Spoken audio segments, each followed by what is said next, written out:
It is Sunday, March 2nd at approximately 4:06 p.m.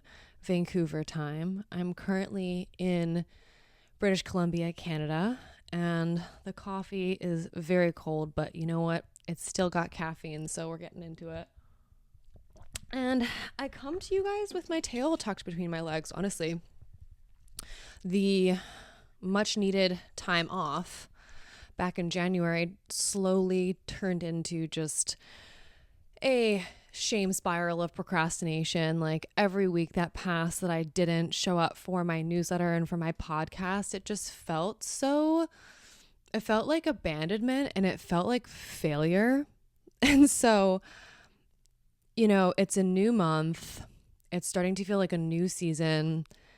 And even though this is like 6 weeks late, until I snap out of it and remember that I'm my own boss, I make my own rules, and I'm my own authority, I just put myself in this prison of shame when it comes to deadlines and accountability.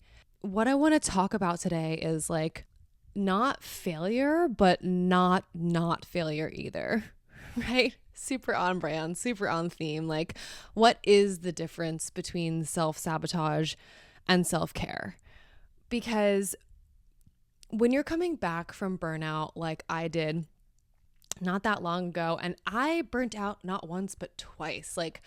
I had the initial burnout, which was just completely the shutdown of my business, moving out of New York City, rearranging my whole life and getting an opportunity to rebuild. I moved to Colorado and ended up immediately falling into a really bad abusive relationship. And so for me, coming out of that abusive relationship, I'm really obsessed with the idea of the subtle differences between self-sabotage and self-care when our systems of desire and trusting our own experience is broken, like mine was. And so many of the people that I work with are struggling with. Because again, I think this is a part of the human experience. I don't think that many of us get to live a life where we don't encounter this reality. I just think it comes at varying degrees. And for me, it was so insidious and continues to be so sneaky in how it shows up in my life. Because again, for the first week that I took off of my newsletter, it was because I kind of realized that putting 18-hour days, 20 days in a row to push to get the MVP of my course out, which I'm really proud of, culminated in COVID and also just a complete crash after I published it. And so, of course, self-care looked like, hey, you know what? This week, I think the last Monday of January, I was like, you know what? A lot of people are regrouping this time of year. Let me take a break. The second week comes around. I still don't have a newsletter written.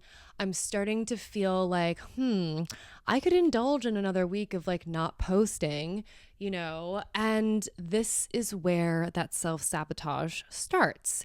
Because I don't know who said this, but I remember hearing somewhere that breaking a habit once is okay, but 2 days in a row, you're fucked.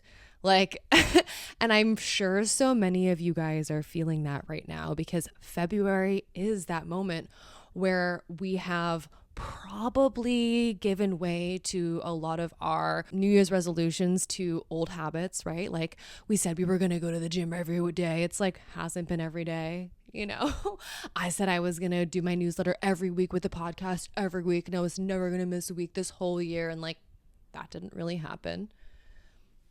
So if we come back to the original question of what is the difference between self-sabotage and self-care, I think it just is less about feeling like you have this rigid line that you cannot cross and you must be perfect, which for me just leads to shame and then a shame spiral and then an elongated time of not actually doing anything, sitting in inaction. So rather than punish myself, I just feel it's easier to create a cycle of checks and balances, right? The other day I was talking about this with a client And it's something that came to me in a memory where a friend of mine was court ordered to go to NA and AA meetings, Narcotics Anonymous and Alcoholics Anonymous, right? And it was back in the day in like the 2000s when weed wasn't legal yet. And she got caught with a dime bag that wasn't hers in a car. And she was able to get it off of her record as long as she went to these NA meetings. And so as a best friend, I went with her, and we went sort of like in jaded, just being like, yeah, like it's too cool for school, like coming in and being, just putting in our community service hours, knowing full well that we were going to go to college the next semester. And this was just like kind of a part of like this rebellious phase we were having. And it really humbled me because that memory is something I recall to this day, like 15 years later, when I'm feeling like I need to check in with myself, because it was so beautiful, truly like touching and beautiful to watch grown men and women on varying levels of like their journey of sobriety, like 1 day sober to like 20 years sober. It does actually make you realize that it's not so much about perfection. It's about just having a safe place to continue to show up, even if you're not perfect. And so the newsletter I wrote this week is like really a reflection on that. And I like came back to center and was like, dude, why are you doing these newsletters? And like, why are you doing these podcasts? It's like not to hit a deadline to make a sale, which is part of the reason for why you never started this anyways, is because like, I just don't want to be a part of the noise in your inbox or in your YouTube feed that's just like another person proselytizing and being like a zealot about like, this is how it should be, or like, I figured it all out, and like, here's how you get to like 100K months. Like, I don't know how to do that, and I'm not trying to sell you that. This is really more of a place for me to take like field notes from the front lines of being a 33-year-old woman who's like trying to navigate what it's like to be, you know, nomadic, living out of a suitcase, an international artist trying to find her way to like funding an education. And it's really specific. And it's really for the version of me 10 years ago that like really needed her to like imagine what it was like to still be on the front lines, like not having everything figured out. I just feel like that girl deserves an honest perspective about like how much effort and energy and hard work it's taken for me to like continue to show up to like my version of AA meetings. Right? Because like I'm not an alcoholic and I don't struggle with narcotics, but I am certainly addicted to procrastination. I've certainly got addicted to codependent relationships that landed me even after losing everything inside of a bad abusive relationship when I knew better. And I had like so much, well, I didn't have anything to lose, right? When you're in rock bottom, the one thing that you have a silver lining is that you have nothing to lose. And so you can like really go balls to the wall with it and like, you know, swing a Hail Mary. And like for a lot of us, it actually becomes one of the reasons for why we self-sabotage, is because we like the difficulty of having to rebuild and restart. And like I started to feel that creep into my psyche over the last like 6 weeks, that I was just like in that procrastination cycle where it's like, what if I just like deleted my Instagram and deleted my YouTube and deleted my newsletter list and just like started from scratch, and like nobody would know and I would be perfect this time around? And like, dude, it's not. It's not. And I totally validate every person who, you know, goes on their journey of like restarting their Instagram, especially for us like solopreneurs and freelancers, where we're trying to like navigate that weird space where our Instagram was originally started as like a personal thing, but we're trying to like figure out how to like become a new version of ourselves in front of people who like really, we don't want to do that, you know? And I was one of those people. Like the Instagram I have now was started from scratch a year and a half ago. And, you know, I don't have millions of followers, but I have, you know, I think just over 2,000. And like, that's pretty freaking epic. And I'm not going to throw it all away because I'm just having some sort of like existential crisis where I like fantasize some sort of like perfect version of myself where I've got everything figured out. And I think that does come from like looking at other people's social media and being like super impressed and jealous of people who have like way bigger followings and like way tighter branding and like way clearer of messaging. And it's like, I really have got to be careful about like using external validation as a system of checks and balances, and remember like where my value system is, right? Like what are the commandments of my own personal cults? Like like we know external validation is bad for us. We know that the ways that society perpetuates these like ideals onto us. We know social media has the ability to like make us feel like shit about ourselves, but like do we actually have a way to fix it? Do we have a way to navigate it? And for me, dog, do you guys remember Randy from American Idol? Yo, that reminds me of my brother. Go to text Nash. I encourage you to like find your own way to check in with yourself. You know, and I feel like content creation has this unique opportunity for you to kill two birds with one stone. You can, you know, learn how to own your story. You can get good at storytelling and content creation, which, to be honest, guys, is like truly the new version of critical thinking skills and reading and writing skills is media literacy. So like, please, can we just like can we hop on the bandwagon and admit that that's an essential part of like being a well-rounded human being? It is scary how many people like get sucked into psyops and propaganda, especially in the US, dude. Like, it's scary. But saying that to say, the content creation for me does that, and it will do that for you, but it's also a system of checks and balances where it's like, I need to remember that the reason why I wasn't wanting to do the newsletter was because I had already decided that the newsletter shouldn't be about like hitting some benchmark. The consistency of like showing up to my podcast and getting out of self-sabotage is remembering that like showing up imperfectly once a week on camera to share with people like in real time what I'm struggling with and how I'm navigating it is like way more valuable to the younger version of myself than showing up here perfectly. And trying to show up here perfectly doesn't work anyways because I end up procrastinating. Perfection is a son of a bitch. It like truly feels like it's there to help you become the best version of yourself, when in reality it just creates just this like horrible hole of inaction for me. And then I just sort of like let it wash over me and I become dissociated, and next thing I know I'm just like in this doom scroll spiral where like a week goes by and like, yeah, I've clocked in for the hours of work that I need to get done to be a normal human being and like wash my ass, but like I'm not really engaged with life, and that really scares me.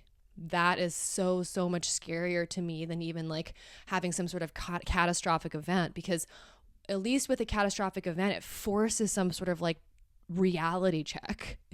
You know, whereas like disassociation can sort of just like slowly creep into your life, and if you like don't have a way of like, you know, checking in on yourself, or if you're not surrounded by people who like know how to recognize that as a pattern, it can waste years of your life. And honestly, when I think about how I ended up in that bad relationship, or ended up in some of the really bad corners of my life where I was like, yo, I really should not have been here. I should have seen the warning signs. It wasn't because I didn't know what the warning signs were as so much as I like genuinely wasn't present in myself. I am in this phase in my life where like I really do want to make sure that I'm not continuing to do those things in a room where I don't need them anymore. Do you know what I'm saying? It's like when you're an abused dog that's like so used to like being hit all the time, you know, trigger warning, you're going to like ultimately be very reactive to like any new human that comes into your life. But it's like when you're finally in a place where you're no longer needing to defend yourself and there's nobody in the room trying to hurt you, do you know how to like snap out of those normal mechanisms of survival and actually just like enjoy yourself and chill out?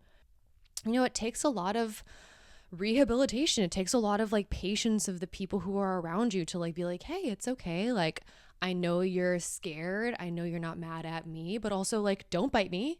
Let's go for a walk. You know, so like right now I am like really appreciative that I not only have these like systems of checks and balances with my Notion or with like my content rituals, and social media is like slowly becoming something that like really pulls me back into myself and is like a part of my artistic practice. Shout out to The Artist Way. I think I'm going to be deep diving in on The Artist Way once a week, because not on the podcast, but just on my social media. So if you guys don't follow me, definitely go to not Daryl on Instagram and on TikTok and see me sort of talk about my weekly exercises, morning pages, and I think the artist date. If you guys aren't familiar, definitely go check out the Artist Way. Like, I would be surprised if I'm the first one telling you about it. And if I am, it's my privilege, and please go look into it. But I'd like to sort of consider like my content creation as like an extension of my artistic practice, and like really get away from these sort of like separated ideologies where like, you know, meetings are only for your business self. It can't be for like your spiritual self, you know, or like content creation can only be for marketing. It can't be for like, you know, your artistic practice. Creating these rituals and creating these ceremonies once a week is something that I'm like really, really passionate about sharing through my Notion. And so I realized that the artistic practice for me is one that must remain sacred and like that I'm compelled to do to survive. And so when it comes to all of these things, Notion, you know, like how I'm using social media, like how I'm using Flowdesk, like a lot of these tools were created for this sort of like perfect capitalist influencer structure. But I really implore you to consider how much free will you do have and to like not throw out the baby with the bathwater, because for a long time I shied away from like structure and organization and entrepreneurship, and like because I just genuinely was like so concerned with like being morally good or morally right. It wasn't until I sort of snapped out of it and realized that even what I thought was like morally good and morally right, I was still like living in alignment with somebody else's values and somebody else's like idea of what I should have been. And that's ultimately why I burned myself out. The simplest way that I could put it is like, even if you don't use Notion, even if you never post on social media, even if you never have a newsletter, and even if you never see my face or hear my voice ever again, I just really encourage you to have some sort of regular rhythm in your life where you always know how to come back to yourself and you always give yourself an opportunity to change your mind. And what happens when you do this is that when you're in the act of getting things done, when you're really in the nitty-gritty of like executing on a project, or you're in a flow state, or you're just like trying to survive, get through to like the next checkpoint, it really gives you this opportunity to say, hey, listen, am I going to be perfect when I show up? No. But if I am not perfect when I show up, I want to have a safe way for me to know how to get back to myself quickly, and not have this continued shame spiral where you avoid the very medicine that you need because you're too ashamed to admit that what's happening right now is not working for you. And that can be very difficult when our ego and our identity is so associated with like these personality traits, right? I moved to New York City, got into NYU Tisch School of Arts, and I was going to be this like cool girl commercial fashion photographer that like ran her own studio and like was going to change the world. Dude, am I super proud of what I achieved while liking on that personality? 100%. But if it was really for me, it wouldn't have cost me everything. You can either wait for the universe to sort of force you into a check-in where you hit rock bottom and you have nothing left and you have to restart.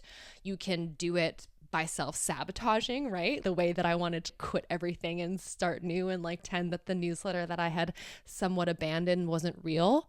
Or, you know, you can just come back to yourself and be like, hey guys, like, sorry, I haven't been here for 6 weeks, but I'm here again, and that's okay too. And for me, it just feels like the third option is going to be like better for the long game, and honestly more authentic to the people that are actually willing to stay and be my audience. Even if right now the goal is for me to learn how to show up more authentically, figure out how to create a regular system of sharing field notes with you guys via the newsletter and via my podcast in a way that doesn't drain me. I had to stop because I was trying to do the newsletter so big and so intense and make the podcast so big and so intense and perfect every time that I robbed myself of the energy that I needed to really make the MVP polished. And also, we have to kind of take a step back and be like, dude, we're not going to try and make each newsletter a fucking thesis for graduate school, okay? Like, most people don't even have the time to digest my little newsletter. So I'm much better off just by like giving something raw and authentic and real, not perfect and succinct, than it is for me to try and change everybody's life and like be the most profound thing in the world every single week. It's just not possible. Like, I've got to get kind of real here and remember what my value systems are. I want to create impact. I want to pursue play. I want to find beauty, and I want to really establish a sense of freedom. And the way that I was doing the newsletter before wasn't really aligned with those values. And even though I literally teach other people how to avoid this issue for a living, I honestly feel like it's going to be easier for me to find the people that I should be helping if they're more interested in working with somebody who's like struggled with that problem. Because I can tell you this, like, I'd much rather learn from somebody who's had to learn the hard way because the way that they were taught or the normal way of learning things didn't work for them. It's what allows me to stand on my authority and say, this isn't just like some random thing I'm selling you. It's truly something that if I didn't actively participate in, I wouldn't be able to get through. I wouldn't be able to show up like this. I wouldn't be able to get out back on the horse, and I wouldn't really be able to find that balance between self-sabotage and self-care. And so for now, I'm back on the horse. I'm feeling good. If you guys haven't already signed up for my newsletter, please click the link in the description, subscribe to the podcast here, and subscribe to my YouTube channel, and please consider leaving a comment and asking me a question. I do this for me, but I would be so happy to connect with some other folks who got something out of this. And who knows, maybe we could meet and be friends. You know what I'm saying? More on that next week, though. I think I'm going to talk about what it's been like to sort of navigate social relationships in my 30s, post-COVID, and living nomadically, because shit's hard. So if that sounds interesting to you, please stick around for next week. And otherwise, you guys, I am just going to send it. I've been sitting on so much content lately, so worried that this is not going to resonate with people. There's so much value to be gained by expressing yourself. And the only way that you can get out of depression is to act on your ability to express. So that's a wrap on today's episode. I'm going to spend the rest of the evening getting into the artist way. Let's see what it says for week 1. Recovering a sense of safety. Sounds juicy. So if you guys want to follow my journey on the artist way, go ahead and follow me on Instagram. I'm going to be posting about that once a week. If you haven't already checked out The Office, I am giving everybody who buys The Office, the course, or any one of the templates that I have a la carte, and all of my templates are sliding scale. For as little as $1, you can literally meet with me and I will walk you through how to use the template. I am so grateful for anybody and everybody who has been supporting this MVP version of this course and this system. I'm really passionate about figuring out how to deliver this to more people more affordably, sort of figure out how to make my business passive and apply to grad school in Canada, which is kind of crazy. So any support you guys have, I really appreciate it. You're making this woman's dreams come true. And also, I really do believe in what I am creating and have had some really amazing life-changing experiences as a result of using it and applying it to the people in my life. So sending you all of the love in the world. Thank you so much for your time if you've made it to the end of the episode. And until next time, bye.